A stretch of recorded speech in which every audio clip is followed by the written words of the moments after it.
देश के लोकप्रिय प्रधानमंत्री और गरीब कल्याण और अंत्योदय की भावना के साथ चल रही केंद्र की सरकार ने जो वक्फ सुधार जन जागरण अभियान के ज़रिए जो 2025 में बिल आया है, उसके बारे में आम जनमानस को हम जानकारी पहुंचा पाएँ और जो सुधारात्मक कार्य हुए हैं उनकी जानकारी पहुंचा पाएँ।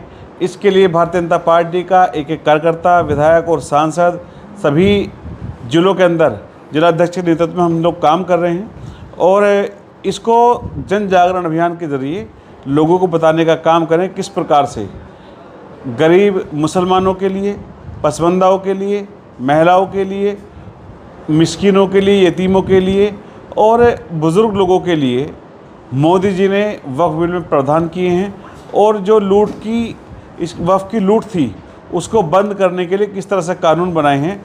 निश्चित रूप से ये बिल आज़ाद हिंदुस्तान का मुसलमानों के संबंधित सबसे अच्छा बिल आया है, क्योंकि एक सरकार वो भी थी जो कहा करती थी कि देश के संसाधनों पर पहला हक मुसलमानों का है, अल्पसंख्यकों का है, लेकिन उन्होंने किया कुछ नहीं।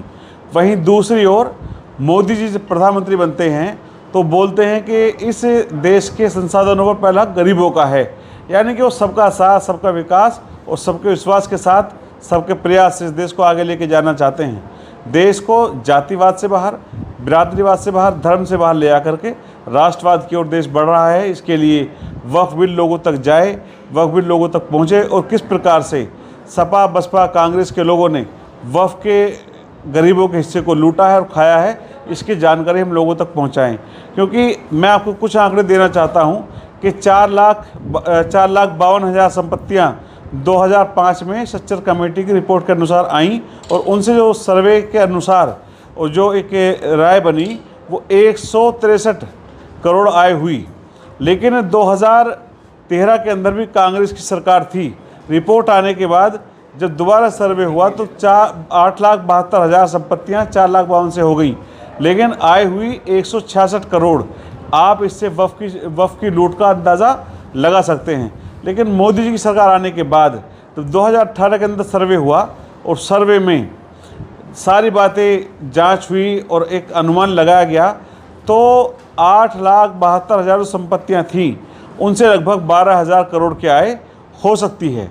यह निकल कर के आया, यानी कि कितना अरबों का घोटाला कांग्रेस के लोगों ने किया है।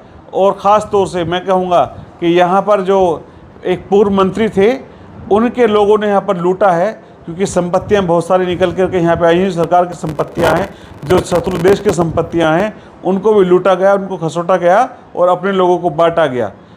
ये गरीबों का हक मार करके कोई आदमी, क्योंकि वाकिफ़ की मंशा को पूरा नहीं करा था और उन्होंने घोटाला करके अपना जो कुकृत्य है उसको छिपाने का काम किया है। सरकार उसको जांच के ज़रिए बाहर लाएगी और गरीबों का हक गरीबों को मिलेगा और आम आदमी मुसलमान मोदी जी के साथ आएगा। इस बिल के ज़रिए गरीब का कल्याण होगा, ये तय है। यहाँ के एक चर्चित मंत्री थे और आज़म खान नाम है, अगर आप नाम पूछना चाहते हैं, और अगर अतीक अहमद भी नाम है, यहाँ पर मुख्तार अंसारी भी नाम है, यहाँ पर और भी मंत्री थे। तो उन लोगों ने लूट भी की है। उनकी पत्नी वक्फ बोर्ड की सदस्य भी रही और जब तक वो सदस्य रहीं उनका पूरा दखल रहा, उन्होंने वक्फ की लूट को खूब आगे बढ़ाया। क्या जौहर यूनिवर्सिटी में वक्फ की संपत्ति है? बिल्कुल संपत्तियाँ हैं, जांच में आई भी हैं। शत्रु देश की संपत्तियाँ हैं और शिया बोर्ड की, सुन्नी बोर्ड की, दोनों की संपत्तियों को किस तरह से बदला गया वो जांच में सामने आया भी है और उस पर कार्रवाई चल भी रही है। वक्फ संशोधन बिल जो आया है, इसको लेकर के तो मोदी जी का एक वीडियो वायरल हो रहा है। आज 9 बजे से 9:15 तक लाइट बंद करके उसका विरोध करेंगे, सभी से उन्होंने आह्वान किया है। देखिए, ओवैसी साहब बहुत परेशान हैं, मदनी साहब भी बहुत परेशान हैं और जमीयत के लोग के साथ साथ जो हमारा बोर्ड है वो भी परेशान हैं, क्योंकि उन लोगों की संपत्तियां जो उन्होंने गरीबों के कब्ज़े किए हैं वो निकलने वाली हैं।